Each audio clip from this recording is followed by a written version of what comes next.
రాష్ట్ర వ్యాప్తంగా సూపర్ సిక్స్లో భాగంగా మహిళలందరికీ ఉచిత బస్సు ప్రయాణాన్ని రాష్ట్ర ప్రభుత్వం అమలు చేస్తూ ఉంది. ఈ నేపథ్యంలో మహిళలందరూ కూడా ఈ పథకంపై హర్షం వ్యక్తం చేస్తూ ఉన్నారు.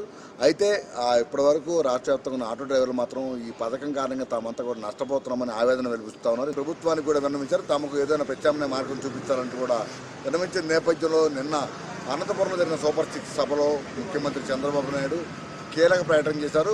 ఆటో డ్రైవర్ అందరూ కూడా రేపు దసరా నాటికి తమ అకౌంట్లో 15,000 రూపాయలు వేస్తామని, ప్రతి ఏడాది ఇది అమలు అవుతుందని కూడా చెప్పారు. దీంతో చంద్రబాబు ప్రకటనపై ఆటో డ్రైవర్లు ఏమంటున్నారు అంశంపై మాట్లాడుకుంటాం. చాలా మంది విజయవాడ మొగలాయపురంలో ఉన్న ఆటో డ్రైవర్లు ఉన్నారు. తమకు చెప్పండి, ఎట్లా ఉంది రోజు 15,000 రూపాయలు చంద్రబాబు ప్రకటించారు. ఇప్పుడు ఈ పథకం రాకముందు మీ పరిస్థితి ఇప్పుడు ఎట్లా ఉంది?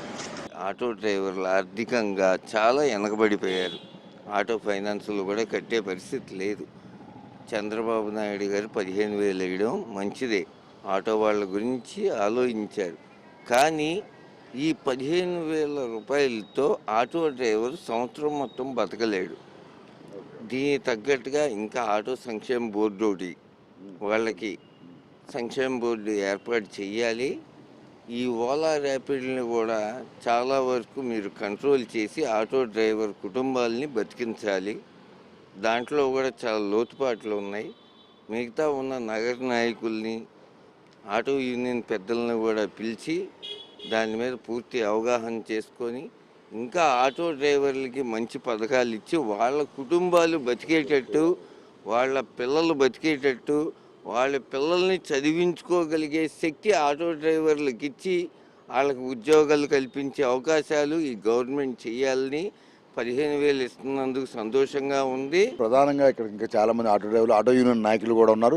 చంద్రబాబు ప్రకటించిన 15,000 రూపాయలు తమకు మంచి నిర్ణయం అని చెప్తూనే, కాకపోతే ఇంకొంత సాయం అందిస్తే కుటుంబాలకు జీవనానికి ఇబ్బంది ఉండదని కూడా అభిప్రాయపడుతూ ఉన్నారు. చిన్నగారు చెప్పండి, ఏం చెప్తారు? ఇప్పుడు 15,000 ముఖ్యమంత్రి చంద్రబాబు ప్రకటించారు, 2.5 లక్షల రూపాయల ఇన్సూరెన్స్ ప్రకటించారు. ఇప్పుడు ఈ పరిస్థితుల్లో ప్రభుత్వ నిర్ణయంపై ఆటో డ్రైవర్లు హర్షం వ్యక్తం చేస్తున్నప్పటికీ ఇంకొంత సాయం అందిస్తే బాగుంటుంది అనేది అభిప్రాయాలు వ్యక్తమవుతున్నాయి. మీరేం చెప్తారు? సాయం అంటే నేను సెంట్రల్ నియోజకవర్గ టీఎన్టీసీ అధ్యక్షుడిని, సంక్షేమ బోర్డు ఏర్పాటు చేస్తామని, కార్మికులు న్యాయం చేస్తామని చెప్పారు.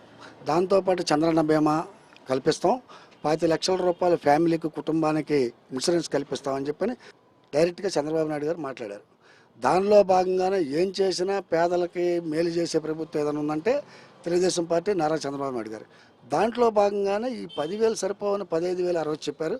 కాకపోతే ఫ్రీ బస్ పథకం అనేది తర్వాత చెప్పారు. కాకపోతే 15,000 పెంచిన దాంట్లో భాగంగా ఇప్పటికైతే హ్యాట్సాప్. కానీ ఇది కార్మికుడికి చాలదు, ఆటో కార్మికులకి.